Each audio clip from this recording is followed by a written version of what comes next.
ਨਾਲ ਸੰਗਰੂਰ ਤੋਂ ਮੌਜੂਦ ਵਿਕੀ ਜਾਨਣਾ ਚਾਹਾਂਗੇ। ਸਭ ਤੋਂ ਪਹਿਲਾਂ ਮੱਸੇ ਦੀ ਉਸ ਦੀ ਗੱਲ ਕੀਤੀ ਜਾਏਗੀ ਜਿੱਥੇ ਝੋਨੇ ਦੀ ਸਿੱਧੀ ਬਿਜਾਈ ਹੋਈ। ਉਸ ਵੇਲੇ ਕਈ ਮਾਇਰਾਂ ਨੇ ਵੀ ਕਹਿ ਦਿੱਤਾ, ਅਧਿਕਾਰੀਆਂ ਨੇ ਵੀ ਕਹਿ ਦਿੱਤਾ ਕਿ ਝੋਨੇ ਦੀ ਸਿੱਧੀ ਬਿਜਾਈ ਕਰਨ ਲਵੋ, ਜੇ ਲੇਬਰ ਦੀ ਘਾਟ ਹੈ ਤਾਂ ਹੁਣ ਮੁਸ਼ਕਿਲ ਕੀ ਆ ਰਹੀ ਹੈ। ਸਭ ਤੋਂ ਪਹਿਲਾਂ ਇਹ ਜਾਣਾਂਗੇ। बिल्कुल गुरजो दस दिए कि जिवें ही जो लॉकडाउन लग्या सी तां करोना दी चलदे तां एक वड्डे पद्धर दे उपर जिहड़ी झोने दी सिद्धी बिजाई वो जिहड़ी कीती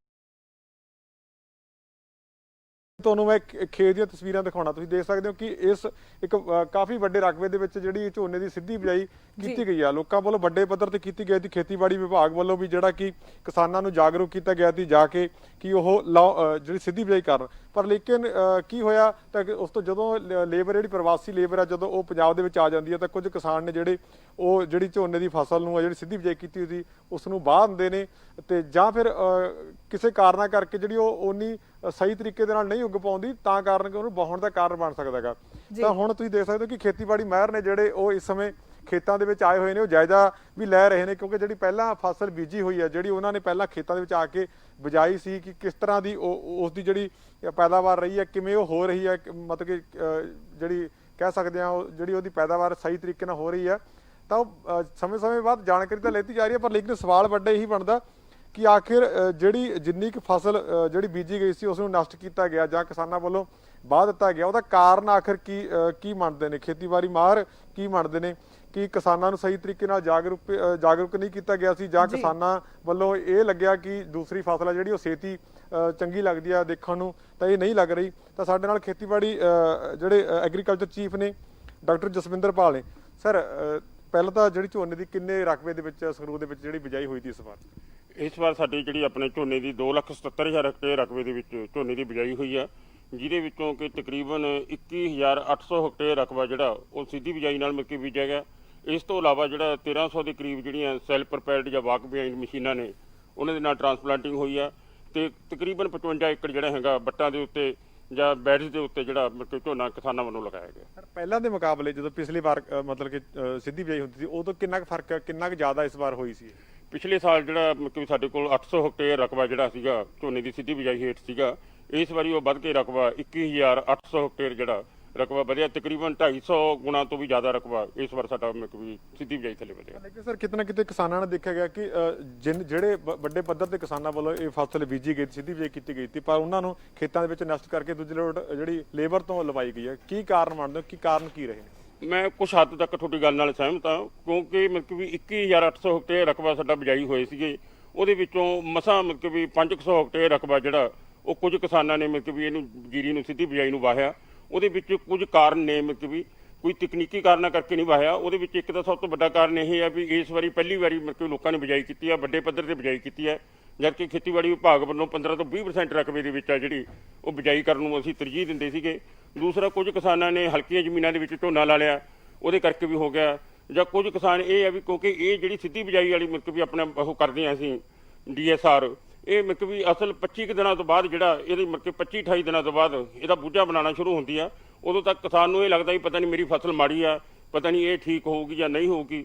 ਉਹ ਕਿਸਾਨ ਆਪਣੇ ਪੱਧਰ ਦੇ ਉੱਤੇ ਮਤਲਬ ਵੀ ਕੁਝ ਕਿਸਾਨ ਮਤਲਬ ਜੀਰੀ ਵਾਹ ਰਹੇ ਆ, ਪਰੰਤੂ ਜੋ ਸਾਡੇ ਕੋਲ ਕਿਸਾਨ ਆਉਂਦੇ ਆ ਅਸੀਂ ਉਹਨਾਂ ਨੂੰ ਟੈਕਨੀਕਲ ਗਾਈਡੈਂਸ ਦਿੰਦੇ ਆ। ਸਾਡੇ ਕਿਸੇ ਤੋਂ ਕੋਈ ਵੀ ਕਿਸਾਨ ਹੈ ਜਿਹੜਾ ਉਹ ਜੀਰੀ ਨਹੀਂ ਵਾਹੁੰਦਾ। ਸਰ ਬਾਰਿਸ਼ ਦਾ ਵੀ ਕਾਰਨ ਰਿਹਾ ਕਿਉਂਕਿ ਜਦੋਂ ਸਿੱਧੀ ਬਿਜਾਈ ਦਾ ਸਮਾਂ ਸੀ ਉਸ ਸਮੇਂ ਜਦੋਂ ਕਿਸਾਨਾਂ ਨੇ ਬੀਜੀ ਤਾਂ ਉਸ ਤੋਂ ਬਾਅਦ ਬਾਰਿਸ਼ ਹੋ ਗਈ, ਬਾਰਿਸ਼ ਤੋਂ ਬਾਅਦ ਜਿਹੜੀ ਫਸਲ ਸੀ ਉਹ ਉੱਗੀ ਹੀ ਨਹੀਂ ਹੈਗੀ, ਦੁਬਾਰਾ ਨਹੀਂ ਹੋਈ। ਤਾਂ ਇਸ ਤੋਂ ਕਿਸਾਨਾਂ ਨੇ ਬਿਹਤਰ ਸਮਝਿਆ ਕਿ ਦੁਬਾਰਾ ਲਗਾਈ ਜਾਵੇ। ਉਹ ਮੈਂ ਜਿਹੜਾ ਤੁਹਾਨੂੰ 500 ਹੈਕਟੇਅਰ ਰਕਬੇ ਦੀ ਗੱਲ ਕੀਤੀ ਹੋਈ, 500 ਹੈਕਟੇਅਰ ਰਕਬਾ ਵਾਹਿਆ, ਉਹਦੇ ਵਿੱਚ ਇਹ ਕਾਰਨ ਹੈ, ਇੱਕ ਤਾਂ ਬਾਰਿਸ਼ ਦਾ ਵੀ ਕਾਰਨ ਹੈ, ਇੱਕ ਹਲਕੀਆਂ ਜ਼ਮੀਨਾਂ ਦਾ ਵੀ ਕਾਰਨ ਹੈ। ਕੁਝ ਕਿਸਾਨਾਂ ਨੇ ਮਤਲਬ ਡੂੰਘੀ ਬੀਜਤੀ ਉਹ ਵੀ ਕਾਰਨ ਹੈ। ਕੁਝ ਕਿਸਾਨਾਂ ਨੇ ਜਿਵੇਂ ਦਵਾਈ ਵੀਡੀਸਾਈਡ ਨਦੀਨਨਾਸ਼ਕ ਦਵਾਈ ਸੀਗੀ ਉਹ ਸਮੇਂ ਸਿਰ ਤੇ ਪੂਰੀ ਮਾਤਰਾ ਦੇ ਵਿੱਚ ਨਹੀਂ ਪਾਈ, ਉਹ ਵੀ ਕਾਰਨ। ਕਈ ਕਾਰਨ ਹੈਗੇ ਜਿਨ੍ਹਾਂ ਕਰਕੇ 500 ਹੈਕਟੇਅਰ ਰਕਬਾ ਜਿਹੜਾ ਉਹ ਸਾਡਾ ਵਾਹਿਆ। ਥੋੜੀ ਜਾਗਰੂਕਤਾ ਦੀ ਕਮੀ ਵੀ ਕਹਿ ਸਕਦੇ ਹਾਂ ਕਿ ਕਿਸਾਨਾਂ ਨੂੰ ਇਸ ਤੇ ਹਜੇ ਪਹਿਲੀ ਵਾਰ ਕਰਕੇ ਉਹਨੇ ਜਿਹੜੇ ਜਾਗਰੂਕ ਨਹੀਂ ਹੈਗੇ ਸੀ। ਹਾਂ ਬਿਲਕੁਲ, ਇਸ ਗੱਲ ਨਾਲ ਵੀ ਮੈਂ ਤੁਹਾਨੂੰ ਮਤਲਬ ਵੀ ਸਹਿਮਤ ਹਾਂ ਕੁਛ ਹੱਦ ਤੱਕ ਕਿਉਂਕਿ ਮਤਲਬ ਇਸ ਵਾਰੀ ਲੇਬਰ ਦੀ ਘਾਟ ਕਰਕੇ ਕਿਸਾਨਾਂ ਨੇ ਵੱਡੇ ਪੱਧਰ ਦੇ ਉੱਤੇ ਅਪਲਾਈ ਆ। ਕਈ ਕਿਸਾਨਾਂ ਨੇ ਤਾਂ ਆਪਣੀ ਪੂਰੀ ਦੀ ਪੂਰੀ ਜੀਰੀ ਮਤਲਬ ਵੀ DSR ਤਕਨੀਕ ਨਾਲ ਲਈ ਹੈ ਤੇ ਉਹਨਾਂ ਨੇ ਕਾਮਯਾਬ ਵੀ ਕੀਤੀ ਹੈ। ਪਰੰਤੂ ਕੁਝ ਕਿਸਾਨ ਨੇ ਜਿਹੜੇ ਜਿਨ੍ਹਾਂ ਨੂੰ ਮਤਲਬ ਵੀ ਇਸ ਤਕਨੀਕ ਬਾਰੇ ਪੂਰੀ ਜਾਣਕਾਰੀ ਨਹੀਂ ਸੀ, ਉਹਨਾਂ ਵਿੱਚੋਂ ਕੁਝ ਕਿਸਾਨਾਂ ਨੇ ਮਤਲਬ ਜਿਹੜੀ ਆ ਉਹ ਜੀਰੀ ਵਾਹੀ ਹੈ। ਸਾਡੇ ਨਾਲ ਕਿਸਾਨ ਅਮਰੀਕ ਸਿੰਘ ਨੇ ਜਿਨ੍ਹਾਂ ਨੇ ਵੱਡੇ ਰਕਬੇ ਦੇ ਵਿੱਚ ਜਿਹੜੇ ਕਿ ਇਹ ਝੋਨੇ ਦੀ ਸਿੱਧੀ ਬਿਜਾਈ ਕੀਤੀ ਸੀ। ਅਮਰੀਕ ਸਿੰਘ ਤੁਸੀਂ ਕਿੰਨੇ ਏਕੜ ਦੇ ਵਿੱਚ ਜਿਹੜੀ ਬਿਜਾਈ ਕੀਤੀ ਸੀ? ਮੈਂ ਜੀ ਬਿਜਾਈ ਕੀਤੀ ਹੈ 12 ਏਕੜ ਦੇ ਵਿੱਚ। ਤੁਸੀਂ ਕਾਫੀ ਮਤਲਬ ਕਿ ਰਕਬਾ ਜਿਹੜਾ ਉਹ ਵਾਹ ਵੀ ਦਿੱਤਾ ਹੈਗਾ, ਦੂਸਰੇ ਰੋਡ ਲੇਬਰ ਤੋਂ ਵੀ ਲਵਾਈ ਹੈ, ਉਹ ਕੀ ਕਾਰਨ ਕੀ ਰਹੇ ਨੇ? ਨਹੀਂ 12 ਏਕੜ ਮੇਰਾ ਇਸ ਵਾਰ ਖੜਾ ਹੈਗਾ ਤੇ ਬੀਜੀ ਸੀ ਮੈਂ ਤਕਰੀਬਨ 15 ਕੁ ਏਕੜ, 3 ਕੁ ਏਕੜ ਮੈਂ ਵਾਹਿਆ ਹੈਗਾ। ਉਹਦੇ ਵਿੱਚ ਵੀ ਕੁਝ ਮੇਰਾ ਖੇਤ ਮਾੜਾ ਸੀ, ਉਹਦੇ ਵਿੱਚ ਜੀਰੀ ਮੈਨੂੰ ਮੇਰੀ ਸਕੀਮ ਸੀ ਵੀ ਰੱਖਾਂਗੇ, ਪਰ ਜਿਹੜੇ ਆਂਢੀ ਗਵਾਂਢੀ ਹੁੰਦੇ ਨੇਗੇ ਉਹ ਬਹਾ ਦਿੰਦੇ ਨੇਗੇ। ਪਰ ਉਹ ਤਕਨੀਕ ਕਾਰਨ ਤਾਂ ਇਹੀ ਹੋਇਆ ਕਿ ਜ਼ਿਆਦਾ ਪਾਉਣ ਦਾ ਕਾਰਨ ਤਾਂ ਮੇਰਾ ਸਭ ਤਾਂ ਇਹੀ ਕਹਿੰਦਾ ਹੈਗਾ ਵੀ ਜਿਹੜੀ ਲੇਬਰ ਆ ਗਈ, ਜੇ ਲੇਬਰ ਨਾ ਆਉਂਦੀ ਤਾਂ ਇਹੀ ਜੀਰੀ ਆਪਾਂ ਨੂੰ ਵਧੀਆ ਲੱਗਣੀ ਸੀ।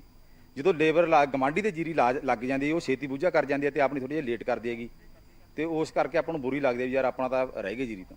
ਉਸ ਕਰਕੇ ਜਿਹੜੇ ਕਿਸਾਨਾਂ ਨੇ ਵਾਹੀ ਆ, ਮੇਰਾ ਤਾਂ ਲੱਗਦਾ ਵੀ ਕਾਰਨ ਇਹੀ ਆ ਵੀ ਗਵਾਂਢੀ ਦੀ ਜੀਰੀ ਦੇਖ ਕੇ ਉਹਨਾਂ ਨੇ ਵਾਹੀ ਹੈਗੀ। ਬਾਰਿਸ਼ ਦਾ ਅਸਰ ਬਾਰਿਸ਼ ਦਾ ਅਸਰ ਬਿਲਕੁਲ ਹੋਇਆ ਜੀ। ਅਸੀਂ 26 ਤਰੀਕ ਨੂੰ ਬੀਜੀ ਸੀ, 27 ਨੂੰ ਉਹਦੇ ਪਰ ਬਾਰਿਸ਼ ਪੈ ਗਈ ਤੇ ਫਿਰ ਉਹ 6-7 ਦਿਨਾਂ ਬਾਅਦ ਅਸੀਂ ਪਾਣੀ ਲਾ ਕੇ ਤਾਂ ਉਹ ਬਾਹਰ ਨਿਕਲੀ ਹੈਗੀ, ਕੰਡੋ ਕਰੰਡ ਹੋ ਗਈ ਸੀ। ਤੇ ਉਸ ਤੋਂ ਬਾਅਦ ਜਿਹੜੀ ਦੁਬਾਰੇ ਬੀਜੀ ਅਸੀਂ 6 ਤਰੀਕ ਨੂੰ ਬੀਜੀ, 7 ਨੂੰ ਫੇਰ ਬਾਰਿਸ਼ ਹੋ ਗਈ। ਉਹ 7 ਨੂੰ ਬਾਰਿਸ਼ ਹੋ ਗਈ ਤੇ ਅਸੀਂ 4-5 ਦਿਨਾਂ ਬਾਅਦ ਉਹ 'ਚ ਕਰੰਡੀ ਫੇਰਨ ਲੱਗੇ ਤਾਂ ਉਸ ਦਿਨ ਫੇਰ ਬਾਰਿਸ਼ ਆ ਗਈ।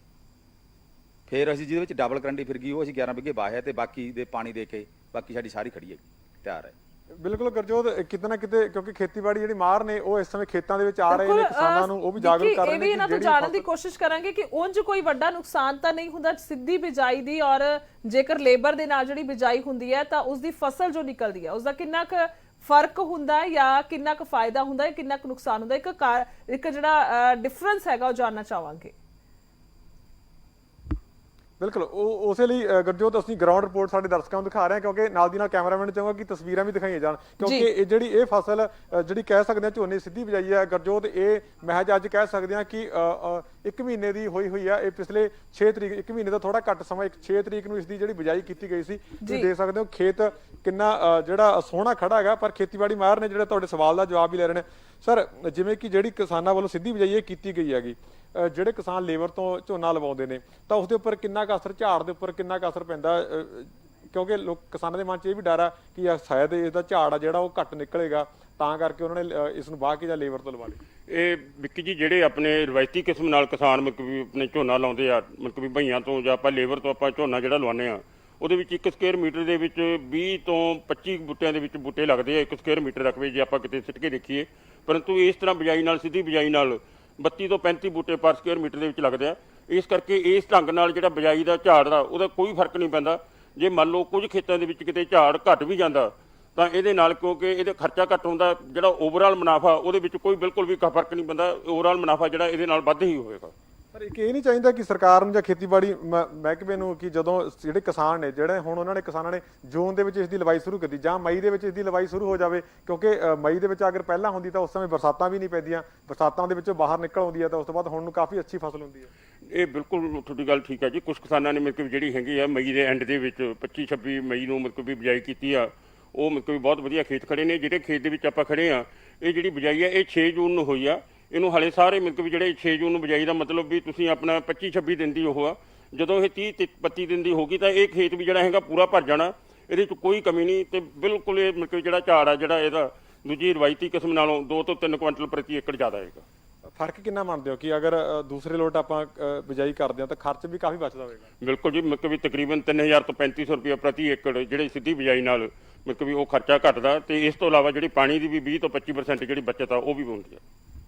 ਬਿਲਕੁਲ ਗੁਰਜੋਤ, ਕਿਉਂਕਿ ਜਿਸ ਖੇਤ ਦੇ ਵਿੱਚ ਅਸੀਂ ਖੜੇ ਹਾਂ, ਜੇ ਇਸ ਨੂੰ ਅਸੀਂ ਟਰੈਕਟਰ ਦੀ ਮਦਦ ਦੇ ਨਾਲ ਇਸ ਦੀ ਖੇਤ ਦੇ ਵਿੱਚ ਬਿਜਾਈ ਕਰਦੇ ਹਾਂ ਤਾਂ ਕਹਿ ਸਕਦੇ ਹਾਂ ਕਿਸਾਨ ਦਾ 300 ਰੁਪਏ ਦਾ 400 ਰੁਪਏ ਦਾ ਜਿਹੜਾ ਡੀਜ਼ਲ ਹੈ ਉਹ ਖਪਤ ਹੁੰਦਾ ਹੈਗਾ। ਅਗਰ ਦੂਜੇ ਪਾਸੇ ਲੇਬਰ ਤੋਂ ਅਸੀਂ ਝੋਨਾ ਲਵਾਉਂਦੇ ਹਾਂ, ਜਿਵੇਂ ਕਿ ਅੱਜ ਇਸ ਵਾਰ ਲਾਕਡਾਊਨ ਚੱਲਿਆ ਸੀ, ਤਾਂ ਜਿਹੜੀਆਂ ਉਸ ਦੀਆਂ ਕੀਮਤਾਂ ਸੀ ਲਵਾਈ ਦੀਆਂ ਪ੍ਰਤੀ ਏਕੜ ਦੀਆਂ, ਉਹ 5 ਤੋਂ ਲੈ ਕੇ 6000 ਰੁਪਏ ਤੱਕ ਵੀ ਪਿੰਡਾਂ ਦੇ ਵਿੱਚ ਗਈਆਂ ਨੇ। ਕਹਿ ਸਕਦੇ ਹਾਂ ਕਿ ਇੱਕ ਪਾਸੇ 1 ਏਕੜ ਦੀ ਲਵਾਈ ਦਾ ਖਰਚ 5 ਤੋਂ ਲੈ ਕੇ 6000 ਰੁਪਇਆ ਤੇ ਇੱਕ ਪਾਸੇ 3 ਤੋਂ ਲੈ ਕੇ 400 ਰੁਪਇਆ ਖਰਚ ਆਇਆ। ਪਰ ਲੇਕਿਨ ਜਿਹੜੀ ਗੱਲ ਉਹ ਖੇਤੀ ਮਾਹਰ ਵੀ ਦੱਸ ਸਕੇ ਨੇ ਤੇ ਕਿਸਾਨਾਂ ਨੇ ਵੀ ਦੱਸੀ ਆ ਕਿ ਜਿਹੜੀ ਇਹ ਫਸਲ ਹੈ ਥੋੜੀ ਜੀ ਦੇਖਣ ਨੂੰ ਚੰਗੀ ਨਹੀਂ ਲੱਗ ਰਹੀ, ਕਿਉਂਕਿ ਉਹ ਦੇਖਣ ਨੂੰ ਮਹੀਨੇ ਬਾਅਦ 1.5 ਮਹੀਨੇ ਬਾਅਦ ਚੰਗੀ ਲੱਗੇਗੀ, ਪਰ ਇਸੇ ਦੇ ਚੱਲਦੇ ਕਿਸਾਨਾਂ ਨੂੰ ਇਹ ਲੱਗਦਾ ਸੀ ਕਿ ਸ਼ਾਇਦ ਅੱਗੇ ਜਾ ਕੇ ਹੁਣ ਉਹਨਾਂ ਲਵੇ ਸਮਾਂ ਵੀ ਹੈਗਾ, ਲੇਬਰ ਵੀ ਹੈਗੀ ਆ ਤੇ ਉਸ ਨੂੰ ਲਾਉਣ ਲਈ ਜਿਹੜੀ ਪਨੀਰੀ ਹੈਗੀ ਆ ਉਹ ਵੀ ਹੈਗੀ।